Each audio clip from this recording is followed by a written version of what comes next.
والدین کا بچوں کے ساتھ جو تعلق ہے روگی پن صرف وہاں پہ موجود ہوتا ہے یا کوئی دوستی، شادی بیاہ، کام کاج؟ یہ کسی کے ساتھ بھی یہ رشتہ بن سکتا ہے. دوستوں کے درمیان بھی یہ رشتہ دیکھا گیا ہے کہ لوگ اپنے دوست کے لیے، اس کی بہتری کے لیے آؤٹ آف دی وے جا کے کچھ ایسا کر رہے ہوتے ہیں کہ جس سے اس کی زندگی سنور جائے. لیکن وہ سمجھ رہا ہوتا ہے کہ مجھے زندگی سنوارنے کی کیا ضرورت ہے، میں نے دوست جو رکھا ہوا ہے. جیسے کئی دفعہ لوگ کہتے ہیں ابا جو رکھا ہے کام کرنے لئی. ٹھیک ابے آ نہیں رہے سر. آج کل ویسے مارکیٹ میں وہ کہتے ہیں کہ ٹھیک ابے نہیں آ رہے ہیں. تو مطلب کہنے کا یہ ہے کہ اداروں میں یا جہاں کہیں بھی، ایون معاشرے کے ساتھ کئی لوگوں کا یہ رشتہ بن جاتا ہے. شاید آج کل وہ آپ نے ایک کیمپین دیکھی ہو، وہ چھپا کی کیمپین. کچھ بتائیں گے وہ کیا چھپا کی کیمپین ہے جو وہ انہوں نے وہ جو ٹھیکہ اٹھایا ہوا ہے کچھ چیزوں کا، کچھ بتائیں گے؟ کہ اکثر کسی جگہ پہ جہاں پہ وہ موجود ہوتے ہیں تو وہاں پہ جو ارد گرد ماحول میں چیزیں ہو رہی ہوتی ہیں تو اس میں وہ کوشش کرتے ہیں کہ لوگ فیضیاب ہوں. جیسے ایک وہ دکان پہ گئے تو وہاں پہ کوئی بچہ ضد کر رہا تھا والد صاحب سے کہ مجھے فلاں طرح کا کیک ہی چاہیے. تو والد صاحب نے کہا کہ نہیں ابھی میں دوسرا لے لیتا ہوں کیونکہ ان کو مہنگا لگا. تو چیپا صاحب نے پھر وہ دکاندار کو کہا کہ یہ میری طرف سے ان کو دے دینا اور اوپر لکھ دینا کہ یہ چیپا صاحب کی طرف سے ہے، لیکن میرا نام نہیں آپ نے بتانا. لکھ دینا لیکن میرا نام نہیں بتانا. اب آپ ذرا سوچئے کہ یہ جتنی ایڈورٹائزمنٹ ہیں جس میں ایک بوڑھے ماں باپ جو ہیں اپنے ہونے والے داماد کو لے کے آتے ہیں ایک سوٹ کی خریداری کے لیے، اور داماد کو سوٹ مہنگے والا پسند آتا ہے اور جو سسر ہیں وہ پریشان ہوتے ہیں. تو 25,000 کا سوٹ پسند آتا ہے اور ان کے پاس 15,000 کا بجٹ ہوتا ہے، تو چھپا صاحب وہاں بھی موجود ہوتے ہیں. میں پیسے دے دوں گا تو تم ان کو 15,000 میں یہ سوٹ دے دو. تو جس میں انڈائریکٹلی وہ یہ پروموٹ کر رہے ہیں کہ ایسا داماد جو 15,000 کی بجائے 25,000 کا سوٹ لینا چاہتا ہے اپنے ہونے والے ساس سسر سے، اس کو وہ بیٹی دے کے تو انڈورس کر رہے ہیں.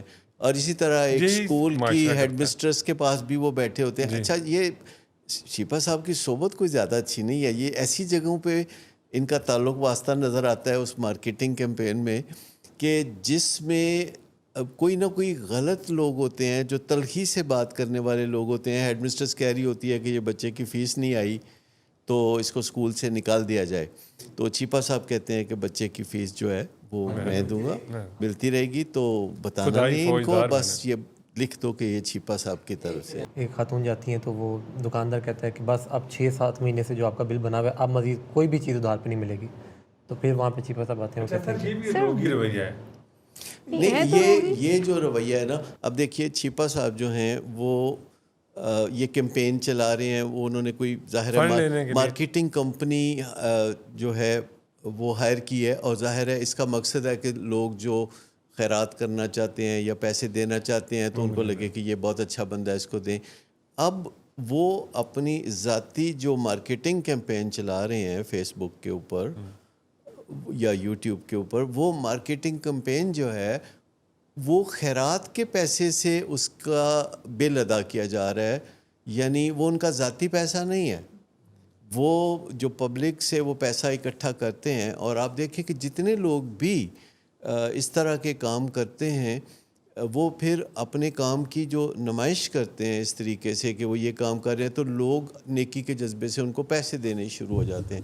جیسے ایک کوئی پولیس آفیسر ہے، حاضر سروس پولیس آفیسر ہے، انہوں نے 1-2 بچوں کو، 4 بچوں کو گھر میں جو کہ یتیم بچے تھے تو اچھے طریقے سے پالنا شروع کر دیا. تو لوگوں نے ان کی مدد کرنا شروع کر دی کیونکہ وہ ٹی وی انٹرویو چل رہے تھے.